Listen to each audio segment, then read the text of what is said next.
Thank you for watching module number 1. This module is on some simple steps to help you guys determine the best repayment strategy for your student loans. And by the way, these steps apply regardless of your debt level and regardless of your degree program at Penn.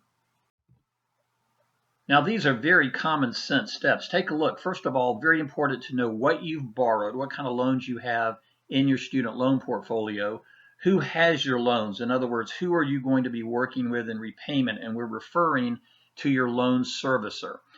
And then once you know what you borrowed and who's got the loans, when are these things coming due? Very important to know that. Number 2, identify and constantly review your repayment objectives. And then number 3, once you know what you've borrowed, who's got the loans, and when they're coming due, and you've got a pretty good idea about how you want to go about repaying them, then take a look at the various repayment plans available to you and know how to shift gears as needed. We're going to take a look at each one of these on the next few slides. Now, step number 1, what'd you borrow, who's got the loans, and when are they coming due? All of your federal loans, including loans from college, any post-bac programs, and also graduate school, they are all listed in a federal database you can access at studentaid.gov. So if you're not really sure what you borrowed, take a look at studentaid.gov. You should see your loans listed there. You'll also see information on who your loan servicer is, and we think you're going to find that for all of your federal direct loans, you have one loan servicer. So you may be getting out of Penn with multiple loans, but all of your direct loans should be with one loan servicer. And folks, that negates for many of you the need to consolidate after you graduate because you've already got everything in one place. Some of you may have what are called campus-based loans. These are loans directly from the school where the school is the lender. You can see your financial aid office or your loan office for details. And if you go to studentaid.gov and you think you may have some loans that are not listed there, check your credit report because that's where you should see all of your student loan obligations, federal, campus-based, and private. Now, once you know what you've borrowed, who's got the loans, and when they're coming due, the second step is to take a good look at your own repayment objectives. Some of you will want to be aggressive in repayment, and if that's the case, find a repayment plan where the required minimum payment is comfortable and affordable to you, and overpay on the highest interest rate loan whenever you can in whatever amount you can afford at the time. Some of you may need to be cautious to protect your cash and to maximize your cash flow. If that's the case, you may end up using an income plan to help keep the payments very manageable. And if needed, you may actually end up postponing payments with a deferment or forbearance. Your loan servicer can help you if you need to postpone payments.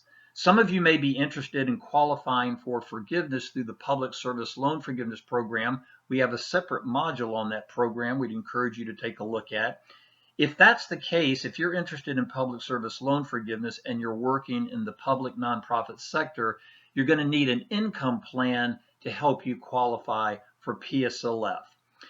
And finally, some of you may be interested in what are called service commitment programs. Now, these tend to be programs for health sciences students. These are programs where, in exchange for service, the organization will help a borrower pay down his or her student loans. These are organizations like the National Health Service Corps, the military, and NIH. So a variety of different repayment objectives for paying down your student loans, and these may change over time.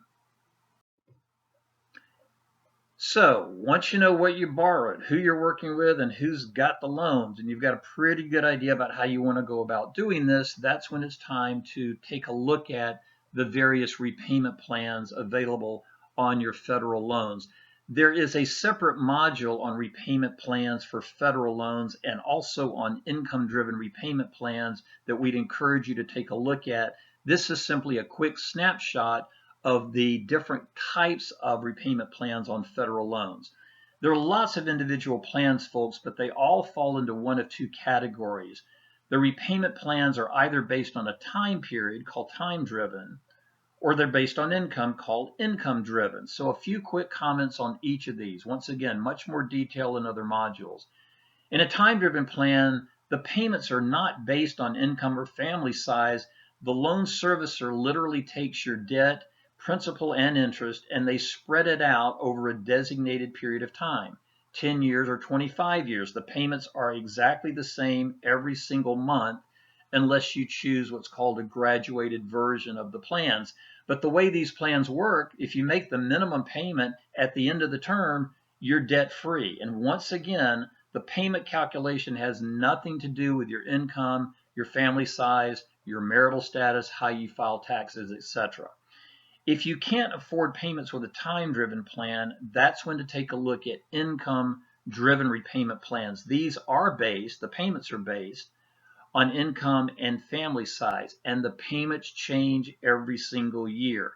The two most popular plans currently are called Pay-As-You-Earn, known as Pay, and Revised Pay-As-You-Earn, known as Repay. Once again, we have separate modules on these we'd encourage you to take a look at.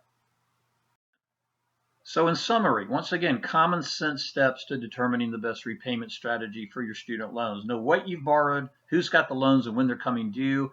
Identify and constantly review your own repayment objectives, and take a look at a repayment plan that will help you meet those objectives and know how to shift gears later as needed.